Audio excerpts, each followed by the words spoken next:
What's up mga technician? Nagbabalik ang DIY po ni technician. Sa mga hindi pa nagsusubscribe dyan guys, subscribe na kayo. Click ang notification bell button, click nyo at like nyo rin ang mga videos. So ngayon guys, mag-unboxing tayo ng Orange Pi 03. So yan guys ay merong 4 gigs na RAM. So pakita ko sa inyo guys yung kit. So hindi ko pa pwede pakita sa inyo to guys, kasi makikita nyo yung address ko. At baka may magpadala dyan ng kung ano-ano.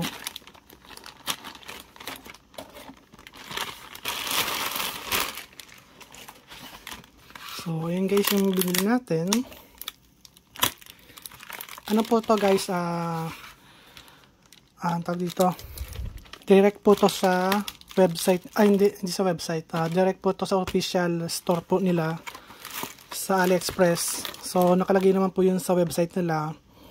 So, kanili ko lang yung link ng online store. So, nagrekta sa AliExpress. So, ibig sabihin, ito ay legit guys.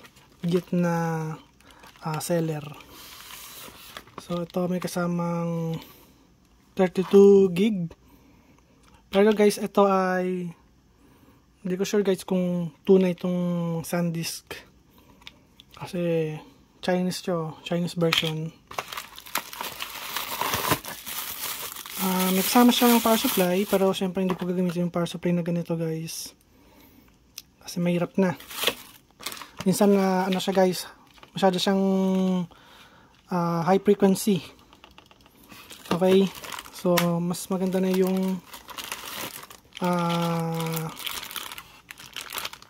ang tag dito, yung tunay o yung filter niya sa output is malinis.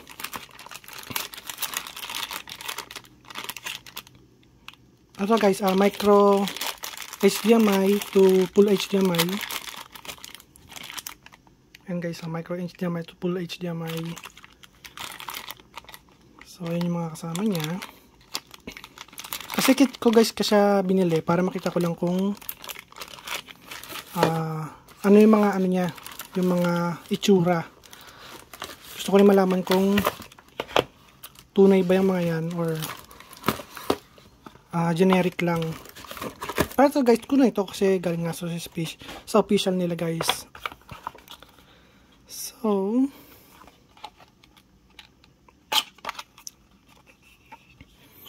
yun guys, ito yung ano, yung Orange Pi 03. Ito yung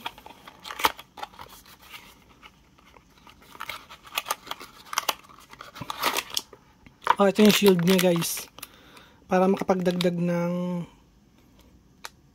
USB. Ayan. So, alisin natin yan guys. Ayan. Tapos ito ay aluminum heatsink. Ayan guys. Okay. So, mamaya kakabit natin yan para maganda tignan. So, ayan guys.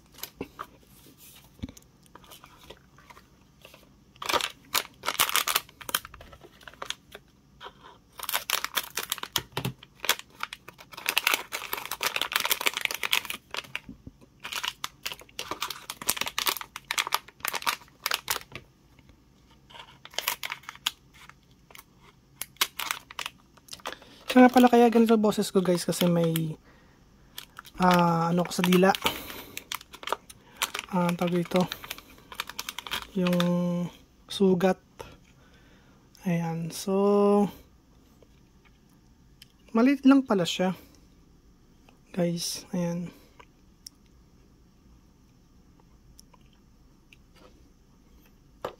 so pata ko muna sa inyo yung itsura niya.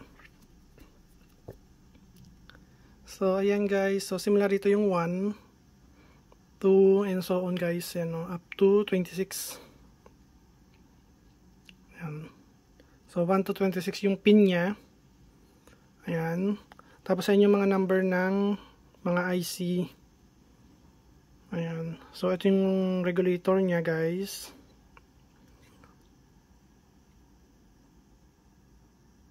Ayan. So kita nyo guys, diba? Ito yung RAM niya. So yung RAM niya ay 4 gig na RAM. Regulator guys, ito. 3.3 siguro to na regulator. Ayan guys.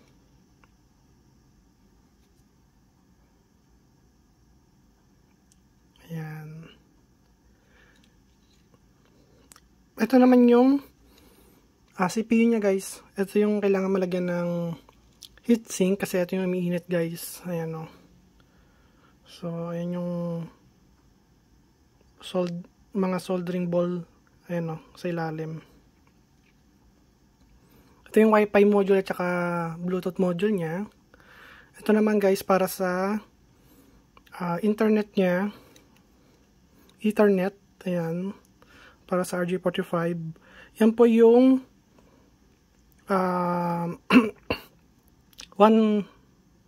gigabit Ethernet niya guys na IC, ayan. Para may idea rin kayo. So pwede nyo i-search yan kung talagang 1 gigabit Ethernet talaga yung IC na yan, ayan. Sa likod, ayan, mayroon siyang BIOS. Ayan.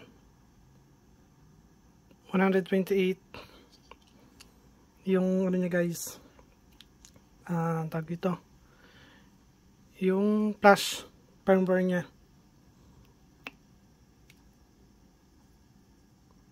So pag nag-flash kayo 128 MB. Ayan guys, oh. Tapos lagyan na ng micro HDMI. Micro SD guys. Ayan. Dito meron siyang IR sensor. Meron siyang dalawang USB 0.2. Siyempre headphone jack. Ayan, 3.5mm. Tapos yung mic, ayan. So, yan yung shield niya guys. Ayan, interface board. So, dito yung nilalagay guys eh. Ito. Ayan, dito siya ilalagay. Pag ganyan guys. Ayan. Okay? So,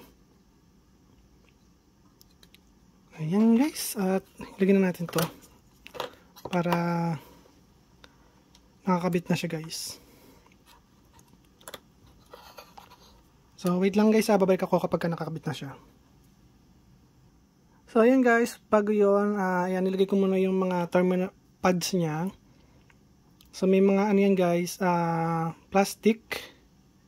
Kailangan alisin nyo yung plastic kasi pagka hindi nyo inalis yung plastic, hindi po transfer yung heat niya doon sa may tawag dito, sa may heat sink guys. Okay? Tapos ang gagawin nyo lang ay ilalagay nyo muna to bago nyo ilalagay yung spacer. Ito.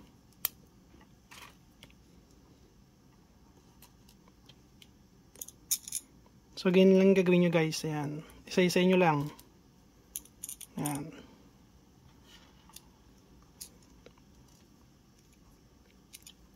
Tapos and so on yan guys. So sa kabila, pagka ilalagay nyo naman tong kabila, ito muna ilalagay nyo syempre bago ilalagay ito guys. Okay? So yan guys, nilagay ko muna tong shield. Ayan, para sigurado na hindi to sasagabal yung heatsink. Okay? Tapos ang ginawa ko guys ay ganito. Para sa inyo, hindi rin kayo guluhan guys. So gawin nyo muna ganito. Pantay-pantay nyo muna to. Kasi kapag binaliktad nyo kasi to, maghuhulugan to guys yung mga screw nya. So gawin nyo na ganito guys. Para pagka nilagay nyo to,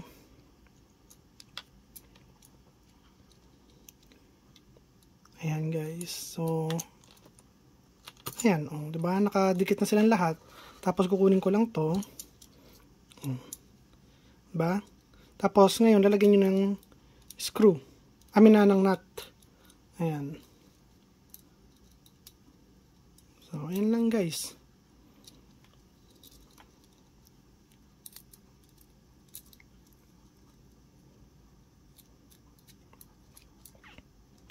So, bale guys, tignan nyo mabuti katulad nito, oh.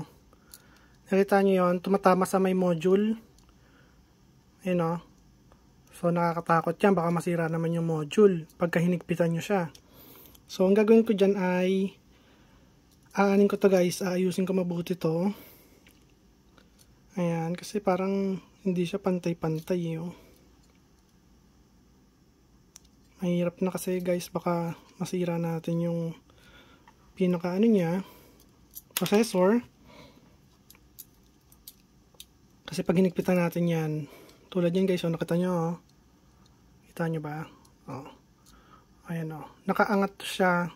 Masyadong makapal yung pads. Diba guys? Masyadong makapal yung pads. Tama naman yung mga spacer.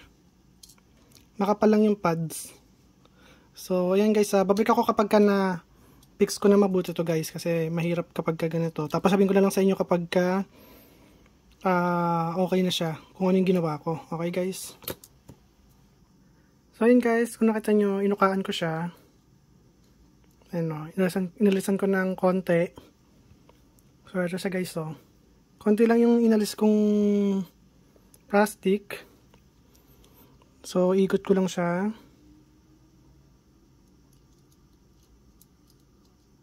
Ayan guys, so lapat na siya. So lahat sila lapat na.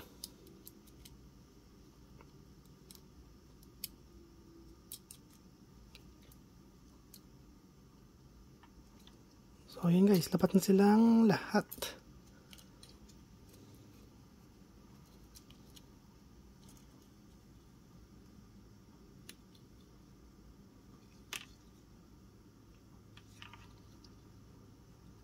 Guys, so kung nakikita nyo yung thermal pads nya nag-sandwich, kasi malambot lang guys yung thermal pads nya.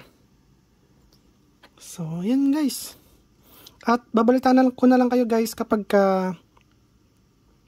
pwede to sa Wi-Fi 5 Wi-Fi 5 soft sa piso Wi-Fi guys, kasi ang nakalagay doon ay bawal ang RAM, 2 gig of RAM, tsaka 4 gig.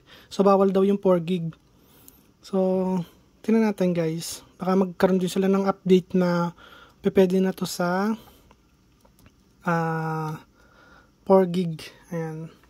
Sana magkaroon sila ng update kasi, di ba? Sayang naman kung di natin magagamit to. Pero at least nakita nyo lang na halos pares nang naman yan guys.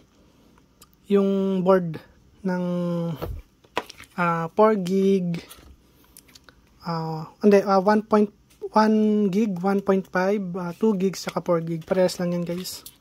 Parehas lang yung board. Pero magkaiba yung ano niya guys. Tawag dito. Magkaiba ang hardware. Ayan.